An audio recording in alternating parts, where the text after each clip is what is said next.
तुमचे सहकारी दिलीप पाटील, रवी बाळमारे, मंचावर विराजमान समस्त पाहुणे मंडळी, कार्यक्रमाचे आयोजक, संचालक आणि अथक प्रयत्नातून त्यांनी अनेकदा अशा प्रकारचे समारंभ घडवून आणले। ते माननीय आयुष्यमान नितीन गजभिये साहेब, त्यांचे संपूर्ण सहकारी आणि या समारंभाला शुभेच्छा देण्यासाठी उपस्थित झालेल्या मातांनो, भगिनींनो आणि मित्रांनो, आज या ठिकाणी इंडो एशिया मेत्ता फाउंडेशनच्या वतीनं थायलंडमधून आलेल्या 151 बुद्ध रूपाचं वेगवेगळ्या बुद्धविहारासाठी वितरित केलं जाणार आहे। हा उपक्रम नितीन गजभिये आणि त्यांच्या सहकार्याने जो सुरू केला त्याबद्दल मी त्यांचं हार्दिक अभिनंदन करतो, त्यांना धन्यवाद देतो। डॉक्टर बाबासाहेब आंबेडकरांनी भगवान बुद्धाच्या धम्माची दीक्षा दिली।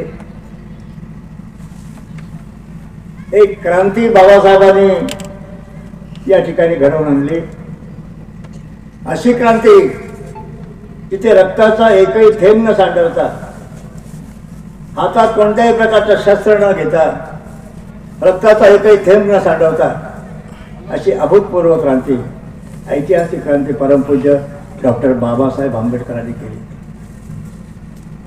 जुन्या पाशवी अमानुष अशा प्रकारच्या धर्मातून आपल्याला बाहेर काढलं आणि सन्मानाला, स्वाभिमानात, ताठमानेने जगण्यासाठी भगवान बुद्धाच्या धम्माची दीक्षा दिली। हा या देशातील दलितांवर झालेला मोठा उपकार आहे। भगवान बुद्धाच्या धम्माची दीक्षा देऊन केवळ या देशातील अस्पृश्यांवर बाबासाहेबांनी उपकार केले नाहीत, तर भगवान बुद्धाच्या धम्माचं पुनरुज्जीवन करून पुन्हा या देशाला भगवान बुद्धाच्या धम्माचं स्मरण करून देऊन या देशाची एकात्मता, अखंडता कायम ठेवण्याचं पवित्र काम देखील बाबासाहेबांनी, ही मोठी क्रांती बाबासाहेबांनी केली। साधी गोष्ट नाही आहे। एवढंच नव्हे तर भगवान बुद्धाचा धम्म घेतल्यानंतर जगामध्ये ज्या ज्या देशांमध्ये भगवान बुद्धाचा धम्म आहे त्या जगातील बौद्ध राष्ट्रांशी देखील आपलं नाते जोडून देण्याचं काम केलं। मग थायलंड आहे, श्रीलंका आहे, जपान आहे, म्यानमार आहे, व्हिएतनाम आहे, इंग्लंड आहे, अमेरिका आहे, जपान आहे, या विविध देशामध्ये भगवान बुद्धाचा धम्म आहे, जे बौद्ध राष्ट्र आहेत त्यांच्याशी भारतीय बौद्धांचा नातं जोडण्याचं काम परमपूज्य बाबासाहेब आंबेडकरांच्या धम्मक्रांतीने केलं। म्हणून बाबासाहेबांना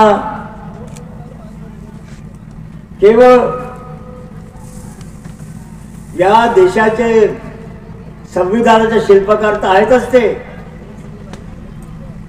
पण संपूर्ण जगातील मानव जातीला दिशा देणारे, मानव जातीला समता, बंधुत्व, सामाजिक न्याय आणि माणुसकीचा विचार देणारे भगवान बुद्धाचा धम्म देखील देण्याचं काम परमपूज्य बाबासाहेब आंबेडकरांनी केलं। हा बाबासाहेबांचा हा धम्म, बाबासाहेबांचा हा विचार, बाबासाहेबांनी धम्मक्रांती केली म्हणजे काय केलं? हा देश माणुसकी विसरला होता, देशाला पुन्हा धम्मक्रांतीच्या माध्यमातून माणुसकीची आठवण करून देण्याचं काम केलं। समता विसरली होती हा देश, त्या समतेची, बंधुत्वाची, सामाजिक न्यायाची जाणीव करून देण्याचं काम बाबासाहेबांच्या धम्मक्रांतीने केलं। आणि धम्मक्रांतीचं लोण संपूर्ण भारतभर पसरलं पाहिजे, गेलं पाहिजे। बाबासाहेबांच्या स्वप्नाची बौद्धमय भारताची निर्मिती झाली पाहिजे, हे जे बाबासाहेबांचं स्वप्न होतं, हे स्वप्न साकार करण्याच्या दृष्टिकोनातून नितीन गजभिये यांचे संपूर्ण सहकारी भिक्षू संघ प्रयत्न करत आहेत। मध्यंतरी त्यांनी एक भगवान बुद्धांच्या अस्थीची कलश यात्रा देखील काढलेली होती। का हा आटापिटा केला जातो? तर बाबासाहेब आंबेडकरांचा हा भगवान बुद्धाचा धम्म गावागावात गेला पाहिजे, शहरात गेला पाहिजे, देशाच्या कानाकोपऱ्यात गेला पाहिजे, प्रत्येक राज्यात गेला पाहिजे. या देशातील 140 कोटी लोकांच्या मनामध्ये भगवान बुद्धाचा धम्म गेला पाहिजे. त्यासाठी आपली ही इंडो एशियन मैत्री फाउंडेशन नितीनजी गजबे आणि त्यांच्या सहकार्याच्या बाजूवर प्रयत्न करतात. त्याबद्दल निश्चितच कौतुक केलं पाहिजे. आजच्या ह्या परिस्थितीमध्ये हा समारंभ आयोजित केला. अनेक गावामध्ये बुद्धविहार असतात, पण चांगल्या प्रकारची भगवान बुद्धाची मूर्ती त्या ठिकाणी नसते. अनेक गावातील बुद्धविहार समितीची मंडळी भगवान बुद्धाच्या मूर्तीची मागणी याचना करीत असते. आणि ज्या विहारामध्ये भगवान बुद्धाचं रूप नाही, भगवान बुद्धाची मूर्ती नाही, त्या विहारामध्ये भगवान बुद्धाची सुंदर अशा प्रकारची मूर्ती वितरित करण्याचं काम इंडो एशियन मैत्री फाउंडेशनच्या वतीनं नितीनजी गजबे करतायत. ही मोठी स्वाभिमानाची गोष्ट आहे. कमीत कमी खर्चामध्ये या मूर्त्या, भगवान बुद्धाच्या मूर्त्या या कमीत कमी खर्चामध्ये बुद्ध विहारामध्ये मिळावत असण्याचा प्रयत्न असतो. थायलंडमधील श्रद्धाळू जनता, म्यानमारमधील बौद्ध समाज, व्हिएतनाममधील बौद्ध समाज, श्रीलंकेमधील बौद्ध समाज हे वर्गणी गोळा करतात. भारतामध्ये भगवान बुद्धाच्या मूर्तीचं दान देण्यासाठी वर्गणी गोळा करतात आणि लोक वर्गणीतून भगवान बुद्धाच्या मूर्त्या तयार केल्या जातात आणि भारतामध्ये त्या वितरित करण्यासाठी पाठवल्या जातात. ही मैत्री भावना बाबासाहेब आंबेडकरांच्या धम्मक्रांतीने जागतिक स्तरावर मैत्रीची भावना निर्माण करण्याचं काम बाबासाहेबांच्या धम्मक्रांतीने केलं. ही धम्मक्रांती वाढली पाहिजे, पुढे गेली पाहिजे, सामाजिक एकता निर्माण झाली पाहिजे, हे बाबासाहेबांचं स्वप्न होतं.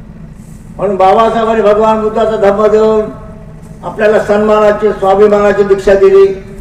भगवान बुद्धाच्या धम्म देऊन बाबासाहेबांनी माणुसकीची शिक्षा आपल्याला दिली, या देशाला देखील दिली. मग भगवान बुद्धाच्या धम्माचं पुनरुज्जीवन करून डॉक्टर बाबासाहेब आंबेडकरांनी या देशावर फार मोठे उपकार केले आहेत. त्या डॉक्टर बाबासाहेब आंबेडकर स्वप्न आहे की देश 1956 साली दीक्षा देताना बाबासाहेबांनी संकल्प केला होता, बौद्धमय भारत निर्माण केल्याशिवाय राहणार नाही. दुर्दैवानं त्यांचं महापरिनिर्वाण झालं आणि बौद्धमय भारत निर्माण करण्याचा त्यांचा संकल्प पूर्ण होऊ शकला नाही. पण आपण सर्व बौद्ध बाबासाहेबांचे अनुयायी आहोत, भगवान बुद्धाचे अनुयायी आहोत.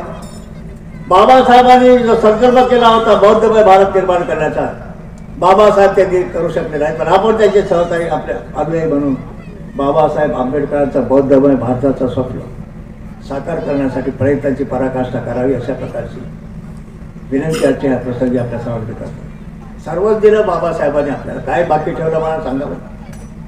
जगाशी नातं जोडणारा भगवान बुद्ध दिला ना आपल्याला, जगाशी मैत्री जोडण्यासाठी भगवान बुद्धाचा धम्म दिला बाबासाहेबांनी. काय बाकी ठेवलं बाबासाहेबांनी देण्यासाठी? काहीच बाकी ठेवलं नाही. त्या बाबासाहेबांनी आपल्याला सर्व काही दिलं.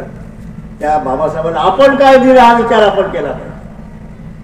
बाबासाहेबा, तू सर्व काही दिलंस आम्हाला, भगवान बुद्धाचा धम्म दिला, समतेचा, स्वातंत्र्याचा, माणुसकीचा, स्वाभिमानाचा धम्म आम्हाला दिला. आम्ही काय दिलं तुला हा प्रश्न प्रत्येकाने विचारला पाहिजे स्वतःला.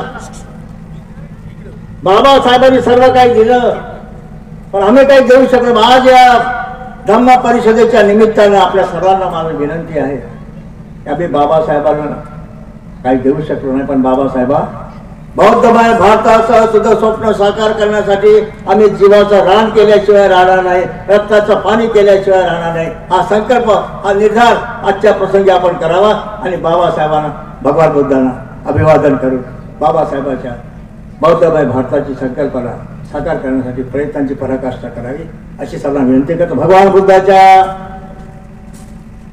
अनुकंपेनं, बाबासाहेबांच्या कृपेनं या ठिकाणी जमलेल्या या विभागात राहणाऱ्या सर्व जातीच्या, सर्व धर्माच्या बंधू भगिनींचं जीवन सुखी हो ही मंगल कामना करून सर्वांना हार्दिक शुभेच्छा देऊन आणि विशेषतः नितीनजी गजबी यांना विशेष धन्यवाद देऊन या ठिकाणी थांबतो. धन्यवाद. जय भीम, जय बुद्ध, जय भारत.